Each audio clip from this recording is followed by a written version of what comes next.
ಮತ್ತೊಂದು ಕಡೆ ಕೇಂದ್ರದಲ್ಲಿ ನರೇಂದ್ರ ಮೋದಿಯವರ ಸಚಿವ ಸಂಪುಟಕ್ಕೆ ಮೇಜರ್ ಸರ್ಜರಿಗೆ ಸಿದ್ಧತೆ ನಡೆದಿದೆ ಅನ್ನುವಂಥ ಮಾಹಿತಿ. ಶೀಘ್ರದಲ್ಲಿ ನರೇಂದ್ರ ಮೋದಿಯವರ ಕ್ಯಾಬಿನೆಟ್ ಕೂಡ ಪುನರ್ರಚನೆಯಾಗುವಂತಹ ಸಾಧ್ಯತೆ ಕಂಡು ಬರ್ತಾ ಇದೆ.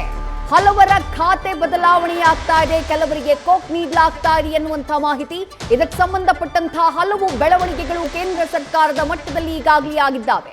ಸುಮಾರು ಅರ್ಧ ಡಜನ್ ರಾಜ್ಯ ಸಚಿವರಿಗೆ ಅಂದ್ರೆ ರಾಜ್ಯ ಖಾತೆಯ ಸಚಿವರಿಗೆ ಕೋಕ್ ಕೊಡುವಂತಹ ಸಾಧ್ಯತೆ ಇದೆ. ಮಾಜಿ RBI ಗವರ್ನರ್ ಶಕ್ತಿಕಾಂತ್ ದಾಸ್ ಅವರು ಮೋದಿ ಕ್ಯಾಬಿನೆಟ್ಗೆ ಸೇರ್ಪಡೆಯಾಗುವಂತಹ ನಿರೀಕ್ಷೆ ಇದೆ. ಇನ್ನು ವಿರೋಧವನ್ನ ಎದುರಿಸ್ತಾ ಇರುವಂತಹ ಕೇಂದ್ರ ಸಚಿವ ಧರ್ಮೇಂದ್ರ ಪ್ರಧಾನ್ ನೀಟ್ ವಿಚಾರವಾಗಿ ಭಾರಿ ವಿರೋಧವನ್ನ ಎದುರಿಸಿದ್ರು. ಅವರಿಗೆ ಕ್ಯಾಬಿನೆಟ್ನಿಂದ ಕೋಕ್ ಕೊಡುವಂತಹ ಸಾಧ್ಯತೆ ಇದೆ. ಭಾನುವಾರ ಅಥವಾ ಸೋಮವಾರ ಸಂಪುಟ ಪುನರ್ರಚನೆಯಾಗುವಂತಹ ನಿರೀಕ್ಷೆ ಇದೆ. ಈಗಾಗಲೇ ಮೊದಲಿಗೆ ರಾಷ್ಟ್ರಪತಿಗಳನ್ನ ಪ್ರಧಾನಿ ಮೋದಿ ಭೇಟಿಯಾಗಿ ಚರ್ಚೆಯನ್ನ ಮಾಡಿದ್ರು. ಅದಾದ ಬಳಿಕ ಕೇಂದ್ರ ಗೃಹ ಸಚಿವ ಅಮಿತ್ ಶಾ ಹೋಗಿ ಭೇಟಿ ಮಾಡಿ ಚರ್ಚೆಯನ್ನ ಮಾಡುವಂತಹ ಕೆಲಸವನ್ನ ಮಾಡಿದ್ದಾರೆ. 2029ರ ಚುನಾವಣೆಯನ್ನ ಗಮನದಲ್ಲಿಟ್ಕೊಂಡು ಮೋದಿ 3.0 ಸರ್ಕಾರಕ್ಕೆ 2 ವರ್ಷ ಭರ್ತಿಯಾಗ್ತಾ ಇರುವಂತಹ ಈ ಸಂದರ್ಭದಲ್ಲೇ ಭರ್ಜರಿ ಸರ್ಜರಿಯನ್ನ ಮಾಡೋಕೆ ಪ್ರಧಾನಿ ನರೇಂದ್ರ ಮೋದಿ ಬಿಜೆಪಿ ಹೈಕಮಾಂಡ್ ಚಿಂತನೆ ನಡೆಸ್ತಾ ಇದೆ ಅನ್ನುವಂಥ ಮಾಹಿತಿ ಇದೆ. ಅದರ ಜೊತೆಗೆ ಮುಂದಿನ ವರ್ಷ ಎದುರಾಗ್ತಾ ಇರುವಂತಹ ಹಲವು ರಾಜ್ಯಗಳ ಚುನಾವಣೆ, ಪಂಜಾಬ್ ಜೊತೆಗೆ ಉತ್ತರ ಪ್ರದೇಶ, ಉತ್ತರಾಖಂಡ, ಮಣಿಪುರ್, ಗೋವಾ ಈ ರಾಜ್ಯಗಳಲ್ಲೂ ಚುನಾವಣೆ ಇದೆ.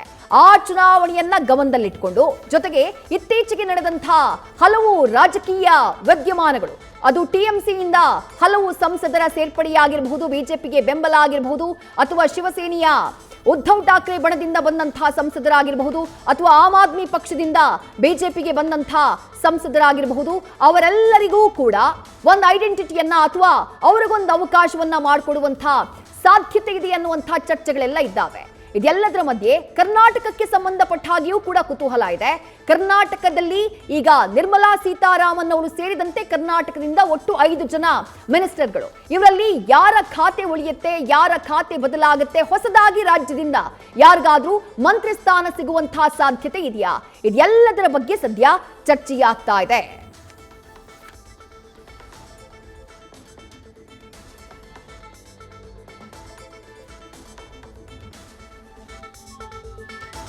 ಪ್ರಧಾನಿ ನರೇಂದ್ರ ಮೋದಿ ಅವರ ಸಂಪುಟಕ್ಕೆ ಆಗ್ತಾ ಇರುವಂತಹ ಈ ಸರ್ಜರಿ ಬಹುತೇಕ ಸೋಮವಾರ ಅಥವಾ ಭಾನುವಾರ ಅಥವಾ ಸೋಮವಾರ ಸಂಪುಟ ಪುನರ್ರಚನೆಯಾಗುವಂತಹ ನಿರೀಕ್ಷೆ ಇದೆ.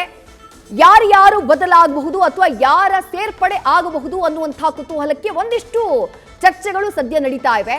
ಅದನ್ನ ಗಮನಿಸ್ತಾ ಹೋಗೋಣ. ಯಾರು ಹೊಸದಾಗಿ ಸೇರ್ಪಡೆಯಾಗಬಹುದು? ಮಾಜಿ RBI ಗವರ್ನರ್ ಆಗಿರುವಂತಹ ಶಕ್ತಿಕಾಂತ್ ದಾಸ್ ಅವರು ಪ್ರಧಾನಿ ನರೇಂದ್ರ ಮೋದಿಯವರ ಕ್ಯಾಬಿನೆಟ್ನಲ್ಲಿ ಸ್ಥಾನವನ್ನ ಪಡೆಯುವಂತಹ ನಿರೀಕ್ಷೆ ಇದೆ. ಮಾಜಿ RBI ಗವರ್ನರ್ ಶಕ್ತಿಕಾಂತ್ ದಾಸ್ ಪ್ರಧಾನಿ ನರೇಂದ್ರ ಮೋದಿಯವರ ಸಂಪುಟವನ್ನ ಸೇರುವಂತಹ ನಿರೀಕ್ಷೆ ಇದೆ. ಇನ್ನು ಕೇಂದ್ರ ಸಚಿವೆ ನಿರ್ಮಲಾ ಸೀತಾರಾಮನ್, ಹಣಕಾಸು ಸಚಿವೆ, ಅವರನ್ನ HRD ಇಲಾಖೆಗೆ, ಹ್ಯೂಮನ್ ರಿಸೋರ್ಸ್ ಡೆವಲಪ್ಮೆಂಟ್ ಇಲಾಖೆಗೆ ಶಿಫ್ಟ್ ಮಾಡುವಂತಹ ಸಾಧ್ಯತೆ ಇದೆ. ಅದಕ್ಕೆ ಕಾರಣ ವಿರೋಧವನ್ನ ಆ ಇಲಾಖೆಯ ಸಚಿವರಾಗಿರುವಂತಹ ಧರ್ಮೇಂದ್ರ ಪ್ರಧಾನ್ ಅವರು ಎದುರಿಸುತ್ತಿದ್ದಾರೆ. ನೀಟ್ ಪರೀಕ್ಷೆಗೆ ಸಂಬಂಧಪಟ್ಟ ಹಾಗೆ ಧರ್ಮೇಂದ್ರ ಪ್ರಧಾನ್ ಅವರ ವಿರುದ್ಧ ಸಾಕಷ್ಟು ಆಕ್ರೋಶ ವ್ಯಕ್ತವಾಗಿತ್ತು. ಅವರ ರಾಜೀನಾಮೆಗೆ ಒತ್ತಡ ಹೆಚ್ಚಾಗಿತ್ತು. ಹೀಗಾಗಿ ಧರ್ಮೇಂದ್ರ ಪ್ರಧಾನ್ ಅವರನ್ನ ಸಚಿವ ಸ್ಥಾನದಿಂದ ಹೊರಗಿಡುವಂತಹ ಸಾಧ್ಯತೆ ಇದೆ. ಆ ಜಾಗಕ್ಕೆ ನಿರ್ಮಲಾ ಸೀತಾರಾಮನ್ ಅವರನ್ನ ಶಿಫ್ಟ್ ಮಾಡಿ RBI ಮಾಜಿ ಗವರ್ನರ್ ಆಗಿರುವಂತಹ ಶಕ್ತಿಕಾಂತ್ ದಾಸ್ ಅವರಿಗೆ ಹಣಕಾಸು ಖಾತೆಯನ್ನ ಕೊಡುವಂತಹ ಸಾಧ್ಯತೆಗಳಿದ್ದಾವೆ ಅನ್ನುವಂತಹ ಚರ್ಚೆ ಬಹಳ ದೊಡ್ಡ ಮಟ್ಟದಲ್ಲಿ ಆಗ್ತಾ ಇದೆ. ಇನ್ನು ಪ್ರಧಾನಿ ನರೇಂದ್ರ ಮೋದಿ ಅವರ ಸಂಪುಟದಲ್ಲಿ ಪೆಟ್ರೋಲಿಯಂ ಹಾಗೆ ನ್ಯಾಚುರಲ್ ಗ್ಯಾಸ್ ಮಿನಿಸ್ಟರ್ ಆಗಿರುವಂತಹ ಹರ್ದೀಪ್ ಸಿಂಗ್ ಪುರಿ ಅವರನ್ನ ಸಚಿವ ಸಂಪುಟದಿಂದ ಕೈ ಬಿಡುವಂತಹ ಸಾಧ್ಯತೆ ಇದೆ ಅನ್ನುವಂತಹ ಮಾಹಿತಿ ಇದೆ. ಮತ್ತೊಂದು ಕಡೆ ಶಿವಸೇನೆಯ ಸಂಸದ ಶ್ರೀಕಾಂತ್ ಶಿಂದೆ ಯಾರು ಅಂದ್ರೆ ಮಹಾರಾಷ್ಟ್ರದ ಈಗಿನ ಉಪಮುಖ್ಯಮಂತ್ರಿಗಳಾಗಿರುವಂತಹ ಏಕನಾಥ್ ಶಿಂಧೆ ಅವರ ಪುತ್ರ ಶ್ರೀಕಾಂತ್ ಶಿಂಧೆ ಸಂಸದ, ಅವರಿಗೆ ಕ್ಯಾಬಿನೆಟ್ ಸ್ಥಾನ ಸಿಗಬಹುದು ಅನ್ನುವಂಥ ಒಂದು ಮಾತಿದೆ.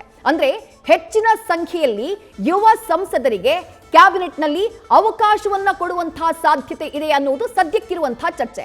ಇನ್ನು ಮಾಜಿ ಕೇಂದ್ರ ಸಚಿವರಾಗಿರುವಂತಹ ಅನುರಾಗ್ ಠಾಕೂರ್, ಈ ಹಿಂದೆ 2 ಬಾರಿ ಕೇಂದ್ರ ಸಚಿವ ಸ್ಥಾನವನ್ನ ನಿಭಾಯಿಸಿದಂತಹ ಅನುಭವವನ್ನ ಹೊಂದಿರುವಂತಹ ಅನುರಾಗ್ ಠಾಕೂರ್ ಅವರಿಗೆ ಮತ್ತೊಮ್ಮೆ ಕ್ಯಾಬಿನೆಟ್ ಮಿನಿಸ್ಟರ್ ಮಾಡುವಂತಹ ಸಾಧ್ಯತೆ ಇದೆ ಅನ್ನುವಂತಹ ಮಾಹಿತಿ ಇದೆ. ಈ ಹಿಂದೆ ಅವರು ಇನ್ಫಾರ್ಮೇಶನ್ ಅಂಡ್ ಬ್ರಾಡ್ಕಾಸ್ಟ್ ಹಾಗೆಯೇ ಯುವಜನ ಸಬಲೀಕರಣ ಖಾತೆಯ ಸಚಿವರಾಗಿ ಕಾರ್ಯವನ್ನ ನಿರ್ವಹಿಸಿದ್ರು.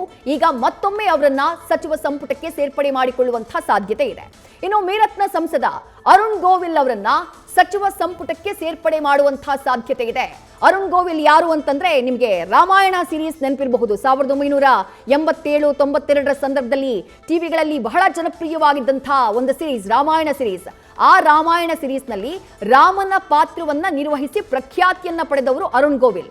ಈಗ ಮೀರತ್ನಿಂದ ಇವರು ಸಂಸದ. ಅವರನ್ನ ಪ್ರಧಾನಿ ನರೇಂದ್ರ ಮೋದಿ ಅವರು ತಮ್ಮ ಕ್ಯಾಬಿನೆಟ್ಗೆ ತಮ್ಮ ಟೀಮ್ಗೆ ಸೇರ್ಪಡೆ ಮಾಡಿಕೊಳ್ಳುವಂತಹ ಸಾಧ್ಯತೆ ಇದೆ. ಇನ್ನು ಉತ್ತರ ಪ್ರದೇಶದ ಪ್ರಭಾವಿ ನಾಯಕ ಪಂಕಜ್ ಚೌಧರಿ ಅವರನ್ನ ಕೈ ಬಿಡುವಂತಹ ಸಾಧ್ಯತೆ ಇದೆ ಅನ್ನುವಂತಹ ಮಾಹಿತಿ ಇದೆ. ಪಂಕಜ್ ಚೌಧರಿ ಅಲ್ಲಿ ಬಿಜೆಪಿಯ ಅಧ್ಯಕ್ಷರು ಕೂಡ ಆಗಿರುವವರು. ರಾಜ್ಯ ಖಾತೆ ಹಣಕಾಸು ಇಲಾಖೆಯ ರಾಜ್ಯ ಖಾತೆಯ ಸಚಿವರಾಗಿ ಅವರು ಕಾರ್ಯವನ್ನ ನಿರ್ವಹಿಸುತ್ತಿದ್ದಾರೆ. ಉತ್ತರ ಪ್ರದೇಶದಲ್ಲಿ ಮುಂದಿನ ವರ್ಷ ಚುನಾವಣೆ ಬರ್ತಾ ಇದೆ. ಆ ಚುನಾವಣೆಯನ್ನ ಗಮನದಲ್ಲಿಟ್ಕೊಂಡು ಪಂಕಜ್ ಚೌಧರಿಯನ್ನ ಕೈಬಿಟ್ಟು ಅವರಿಗೆ ಅಲ್ಲಿ ಹೆಚ್ಚಿನ ಜವಾಬ್ದಾರಿಯನ್ನ ಕೊಡಬಹುದು ಅನ್ನುವಂತಹ ಚರ್ಚೆಗಳಿದ್ದಾವೆ. ಉತ್ತರ ಪ್ರದೇಶದ ಪ್ರಮುಖ ಬಿಜೆಪಿಯ ನಾಯಕ ಪಂಕಜ್ ಚೌಧರಿ. ಇನ್ನು ರಾಘವ್ ಚಡ್ಡಾ ಹಾಗೆ ಅಶೋಕ್ ಮಿತ್ತಲ್ ಆಮ್ ಆದ್ಮಿ ಪಕ್ಷದ ರಾಜ್ಯಸಭಾ ಸಂಸದರಾಗಿದ್ದವರು. ಇತ್ತೀಚಿನ ದಿನಗಳಲ್ಲಿ ಕೆಲ ತಿಂಗಳ ಹಿಂದೆ ಅವರು ಬಿಜೆಪಿಗೆ ಸೇರ್ಪಡೆಯಾಗಿದ್ದು ಗೊತ್ತೇ ಇದೆ. ರಾಘವ್ ಚಡ್ಡಾ, ಅಶೋಕ್ ಮಿತ್ತಲ್ ಜೊತೆ ಒಟ್ಟು 7 ಜನ ಏನೋ ಬರ್ತಾರೆ, ಬಿಜೆಪಿಗೆ ಸೇರ್ಪಡೆಯಾಗ್ತಾರೆ. ಅವರಲ್ಲಿ ರಾಘವ್ ಚಡ್ಡಾ ಅಥವಾ ಅಶೋಕ್ ಮಿತ್ತಲ್ ಇಬ್ಬರಲ್ಲಿ ಒಬ್ಬರಿಗೆ ಸಚಿವ ಸ್ಥಾನವನ್ನ ನೀಡಬಹುದು ಅನ್ನುವಂಥ ಚರ್ಚೆಗಳಿದ್ದಾವೆ. ಅವರ ಜೊತೆಗೆ ರವನೀತ್ ಸಿಂಗ್ ಬಿಟ್ಟು ಇವರನ್ನ ಕೈಬಿಟ್ಟು ತರುಣ್ ಚುಗ್ ಅವರಿಗೆ ಅವಕಾಶವನ್ನ ನೀಡಬಹುದು ಅನ್ನುವಂಥ ಮಾಹಿತಿ ಇದೆ. ಯೂನಿಯನ್ ಮಿನಿಸ್ಟರ್, ಸ್ಟೇಟ್ ರೈಲ್ವೇಸ್ ಹಾಗೆ food processing industries Ravneet Singh ಬಿಟ್ಟು ಅವರು ಸದ್ಯ ಈ ಖಾತೆಯನ್ನ ನಿರ್ವಹಿಸುತ್ತಿದ್ದಾರೆ.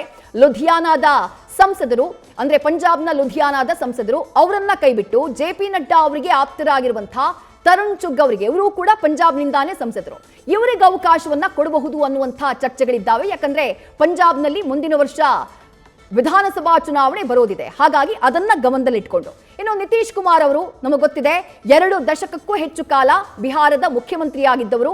ಈಗ ಅವರನ್ನ ಕೆಳಕಿಳಿಸಿ ಈಗ ಅಲ್ಲಿ ಬಿಜೆಪಿಯ ಮುಖ್ಯಮಂತ್ರಿ ಇದ್ದಾರೆ ಸಾಮ್ರಾಟ್ ಚೌಧರಿ. ಅವರ ಪುತ್ರನನ್ನ ಅಲ್ಲಿ ಸಚಿವರನ್ನಾಗಿ ಮಾಡಲಾಗಿದೆ. ಬಟ್ ನಿತೀಶ್ ಕುಮಾರ್ ಅವರಿಗೆ ಸಂಪುಟಕ್ಕೆ ಸೇರ್ಪಡೆ ಮಾಡ್ಕೊಳ್ತಾರೆ ಅನ್ನುವಂತಹ ಚರ್ಚೆ ಆವತ್ತಿನಿಂದ ಇತ್ತು. ನಿತೀಶ್ ಕುಮಾರ್ ಅವರಿಗೆ ಕೇಂದ್ರ ಸರ್ಕಾರದಲ್ಲಿ ಮಿನಿಸ್ಟರ್ ಗಿರಿ ಹೊಸದೇನಲ್ಲ. ಅಟಲ್ ಬಿಹಾರಿ ವಾಜಪೇಯಿ ಅವರು ಪ್ರಧಾನಿಯಾಗಿದ್ದಂತಹ ಟೈಮ್ನಲ್ಲಿ 3-4 ಬಾರಿ ಕೇಂದ್ರದಲ್ಲಿ ಸಚಿವ ಸ್ಥಾನವನ್ನ ನಿಭಾಯಿಸಿದವರು ನಿತೀಶ್ ಕುಮಾರ್ ಅವರು. ಈಗ ಸಂಪುಟಕ್ಕೆ ಸರ್ಜರಿ ಏನು ಮಾಡಲಾಗ್ತಾ ಇದೆ, ಇವರನ್ನ ಸೇರ್ಪಡೆ ಮಾಡಿಕೊಳ್ಳುವಂತಹ ಸಾಧ್ಯತೆ ಇದೆ. ಇನ್ನು ಶಿವಸೇನೆಯ ಸಂಸದ ಪ್ರತಾಪ್ ರಾವ್ ಜಾಧವ್ ಅವರಿಗೆ ಅವರ ಸ್ಥಾನವನ್ನ ಬದಲಾಯಿಸಬಹುದು ಅನ್ನುವಂತಹ ಒಂದು ಚರ್ಚೆ ಇದೆ. ಯಾಕಂದ್ರೆ ಉದ್ಧವ್ ಠಾಕ್ರೆ ಶಿವಸೇನೆಯಿಂದ ಯಾರು ಮೊನ್ನೆ 6 ಜನ ಹೊರಗಡೆ ಬಂದು ಏಕನಾಥ್ ಶಿಂಧೆ ಅವರ ಬಣವನ್ನ ಸೇರಿದ್ರು, 6 ಜನ ಸಂಸದರು, ಅವರಲ್ಲಿ ಯಾರಿಗಾದ್ರೂ ಒಬ್ಬರಿಗೆ ಕೇಂದ್ರದಲ್ಲಿ ಪ್ರಧಾನಿ ನರೇಂದ್ರ ಮೋದಿ ಅವರ ಸಂಪುಟದಲ್ಲಿ ಸ್ಥಾನವನ್ನ ಕೊಡಬಹುದು ಅನ್ನುವಂಥ ಚರ್ಚೆಗಳಿದ್ದಾವೆ. ಇನ್ನು ಮನೋಹರ್ ಲಾಲ್ ಖಟ್ಟರ್ ಅವರು ಕೇಂದ್ರದಲ್ಲಿ ಸಚಿವರಾಗಿರೋರು, ಅದರ ಜೊತೆಗೆ ಕೇಂದ್ರದಲ್ಲಿ ವಸತಿ ಖಾತೆ ಹಾಗೆ ನಗರ ಅಭಿವೃದ್ಧಿ ಖಾತೆಯ ಸಚಿವರಾಗಿರೋರು ಮನೋಹರ್ ಲಾಲ್ ಖಟ್ಟರ್, ಹರಿಯಾಣದ ಮಾಜಿ ಸಿಎಂ, ಅವರು ತಮ್ಮ ಸ್ಥಾನವನ್ನ ಕಳ್ಕೊಳ್ತಾರೆ ಅಂತ ಹೇಳಲಾಗ್ತಾ ಇದೆ. ಅಂದ್ರೆ ಹೊಸಬರಿಗೆ, ಹಿರಿಯರನ್ನ ಕೈಬಿಟ್ಟು ಹೊಸಬರಿಗೆ ಅವಕಾಶವನ್ನ ಕೊಡಬೇಕು ಅನ್ನುವಂತಹ ಒಂದು ಮಾನದಂಡವನ್ನ ಪ್ರಧಾನಿ ನರೇಂದ್ರ ಮೋದಿ ಹಾಗೆ ಅಮಿತ್ ಶಾ ಅವರು ಏನು ಇಟ್ಕೊಂಡಿದ್ದಾರೆ, ಆ ನಿಟ್ಟಿನಲ್ಲಿ ಮನೋಹರ್ ಲಾಲ್ ಖಟ್ಟರ್ ಅವರು ತಮ್ಮ ಸಚಿವ ಸ್ಥಾನವನ್ನ ಕಳ್ಕೊಳ್ಬಹುದು ಅಂತ ಹೇಳಲಾಗ್ತಾ ಇದೆ. ಇನ್ನು ಖಜುರಾಹೋ ಸಂಸದರಾಗಿರುವಂತಹ ವಿಷ್ಣುದತ್ತ ಶರ್ಮಾ ಖಜುರಾಹೋ ಲೋಕಸಭಾ ಕ್ಷೇತ್ರದ ಸಂಸದ, ಅವರು ಸಚಿವರಾಗುವಂತಹ ಸಾಧ್ಯತೆ ಇದೆ ಅನ್ನುವಂತಹ ಮಾಹಿತಿ ಇದೆ. 2024ರಲ್ಲಿ ಅಂದ್ರೆ 2-3 ಬಾರಿ ಬಿಜೆಪಿಯಿಂದ ಅವರು ಸಂಸದರಾಗಿ ಆಯ್ಕೆಯಾಗಿದ್ದಾರೆ. ಜೊತೆಗೆ 2020ರಿಂದ 25ರವರೆಗೆ ಮಧ್ಯಪ್ರದೇಶದ ರಾಜ್ಯ ಬಿಜೆಪಿಯ ಅಧ್ಯಕ್ಷರು ಕೂಡ ಆಗಿದ್ರು ವಿ.ಡಿ. ಶರ್ಮಾ ಅವರು. ಇನ್ನು ಬಿಹಾರದ ಸಂಸದರಾಗಿರುವಂತಹ ಜನಾರ್ದನ್ ಸಿಂಗ್ ಸಿಗ್ರಿವಾಲ್, ಇವರಿಗೂ ಕೂಡ ಸಚಿವ ಸ್ಥಾನದ ನಿರೀಕ್ಷೆ ಇದೆ. ಅಂದ್ರೆ ಇವರು ಕೂಡ ಮಹಾರಾಜ್ ಗಂಜ್ ಲೋಕಸಭಾ ಕ್ಷೇತ್ರದಿಂದ ಸಂಸದರಾಗಿರೋರು. 2014, 19 ಹಾಗೆ 2024ರಲ್ಲಿ ಸತತವಾಗಿ ಗೆದ್ಕೊಂಡು ಬಂದಿರೋರು, ಲೋಕಸಭಾ ಸಂಸದರಾಗಿ ಆಯ್ಕೆಯಾಗ್ತಾ ಬಂದಿರೋರು, ಅವರಿಗೆ ಅವಕಾಶವನ್ನ ನೀಡಬಹುದು ಅನ್ನುವಂಥ ಚರ್ಚೆ ಇದೆ. ಇದೆಲ್ಲದರ ಹೊರತಾಗಿ ರಾಜ್ಯಕ್ಕೆ ಸಂಬಂಧಪಟ್ಟ ಹಾಗೆ ಕುತೂಹಲ ಇದೆ. ರಾಜ್ಯಕ್ಕೆ ಸಂಬಂಧಪಟ್ಟ ಹಾಗೆ ಕುತೂಹಲ ಯಾಕೆ ಅಂತಂದ್ರೆ, ಒಂದು, ನಿರ್ಮಲಾ ಸೀತಾರಾಮನ್ ಅವರು ರಾಜ್ಯದಿಂದ ರಾಜ್ಯಸಭೆಗೆ ಹೋಗಿರೋದ್ರಿಂದ ಅವರ ಖಾತೆ ಬದಲಾವಣೆ ಆಗಬಹುದು ಅನ್ನೋದನ್ನ ಆಗಲೇ ಉಲ್ಲೇಖ ಮಾಡಿದೆ. ಅದನ್ನ ಹೊರತುಪಡಿಸಿದಂತೆ ಎಚ್ ಡಿ ಕುಮಾರಸ್ವಾಮಿ ಅವರಿದ್ದಾರೆ, ಪ್ರಹ್ಲಾದ್ ಜೋಶಿ ಅವರಿದ್ದಾರೆ, ವಿ ಸೋಮಣ್ಣ ಅವರಿದ್ದಾರೆ, ಶೋಭಾ ಕರಂದ್ಲಾಜೆ ಅವರಿದ್ದಾರೆ. ಈ 4 ಜನರ ಸಚಿವ ಸ್ಥಾನ ಹೀಗೆ ಕಂಟಿನ್ಯೂ ಆಗುತ್ತಾ, ಅಥವಾ ಖಾತೆ ಬದಲಾವಣೆ ಆಗುತ್ತಾ, ಅಥವಾ ರಾಜ್ಯದಲ್ಲಿ ಬೇರೆ ಯಾರಾದ್ರೂ ಸಂಸದರಿಗೆ ಅವಕಾಶವನ್ನ ಕೊಡುವಂತಹ ಸಾಧ್ಯತೆಗಳಿದ್ದಾವ, ಅಥವಾ ಹೆಚ್ಚಿನ ಸಂಖ್ಯೆಯಲ್ಲಿ ಒಂದು ಎಕ್ಸ್ಟ್ರಾ ಸೀಟ್ ಒಂದು ಎಕ್ಸ್ಟ್ರಾ ಸಚಿವ ಸ್ಥಾನ ಕರ್ನಾಟಕಕ್ಕೆ ಸಿಗುವಂತಹ ಸಾಧ್ಯತೆಗಳೇನಾದ್ರೂ ಇದೆಯಾ? ಈ ಬಗ್ಗೆಯೂ ಚರ್ಚೆಯಾಗ್ತಾ ಇದೆ. ಯಾಕಂದ್ರೆ ಮುಂದಿನ 2 ವರ್ಷಗಳಲ್ಲಿ ಎಲ್ಲೆಲ್ಲಿ ಚುನಾವಣೆ ನಡೆಯುತ್ತೆ, ವಿಧಾನಸಭಾ ಚುನಾವಣೆ ನಡೆಯುತ್ತೆ, ಅದನ್ನ ಗಮನದಲ್ಲಿಟ್ಟುಕೊಂಡು ಪ್ರಧಾನಿ ನರೇಂದ್ರ ಮೋದಿ ತಮ್ಮ ಸಂಪುಟಕ್ಕೆ ಸರ್ಜರಿಯನ್ನ ಮಾಡೋಕೆ ಮುಂದಾಗಿದ್ದಾರೆ ಅನ್ನುವಂಥ ಮಾಹಿತಿ. ಇದೆಲ್ಲಕ್ಕಿಂತ ಮುಖ್ಯವಾಗಿ ಉಲ್ಲೇಖ ಮಾಡಲೇಬೇಕಾಗಿರುವಂತಹ ಮತ್ತೊಂದು ವಿಚಾರ ಏನು ಅಂದ್ರೆ, ನಾನು ಆಗ್ಲೇ ಹೇಳಿದೆ, ಟಿಎಂಸಿಯ ಕೆಲ ಸಂಸದರು ಬಿಜೆಪಿ ಸಪೋರ್ಟಿಗೆ ಬಂದ್ರು, ಉದ್ಧವ್ ಠಾಕ್ರೆ ಬಣದ ಸಂಸದರು ಬಿಜೆಪಿಯ ಸಪೋರ್ಟಿಗೆ ಬಂದಿದ್ದಾರೆ. ಪ್ರಧಾನಿ ನರೇಂದ್ರ ಮೋದಿಯವರ ಸರ್ಕಾರದ ಉದ್ದೇಶಗಳು ಮುಂದಿನ ದಿನಗಳಲ್ಲಿ ಬಹಳ ದೊಡ್ಡ ಗುರಿಯನ್ನ ಹೊಂದಿದ್ದಾರೆ. ಅದು ಮಹಿಳಾ ಮೀಸಲಾತಿ ಇರಬಹುದು ಅಥವಾ ಕ್ಷೇತ್ರ ಪುನರ್ವಿಂಗಡಣೆ ಬಿಲ್ ಅನ್ನ ಪಾಸ್ ಮಾಡೋದಿರಬಹುದು. ಅದಕ್ಕೆ ಬೇಕಾದಂತಹ ಸಂಖ್ಯೆಯನ್ನ ರೀಚ್ ಆಗೋದಕ್ಕೆ ಇನ್ನೂ ಸಂಸದರ ಬಲ ಬೇಕು. ಈಗ ಬಂದಿರುವಂತಹ ಒಟ್ಟು ಸಂಸದರ ಬಲ 318 ಆಗುತ್ತೆ. ಬಟ್ 3/2 ಅಂದ್ರೆ 360 ಕ್ರಾಸ್ ಮಾಡಬೇಕು. ಆ ನಿಟ್ಟಿನಲ್ಲಿ ಬಹಳ ದೊಡ್ಡ ಮಟ್ಟದ ಬೆಳವಣಿಗೆಗಳು ಸದ್ಯ ಕೇಂದ್ರ ಸರ್ಕಾರದ ಮಟ್ಟದಲ್ಲಿ ನಡೀತಾ ಇದೆ.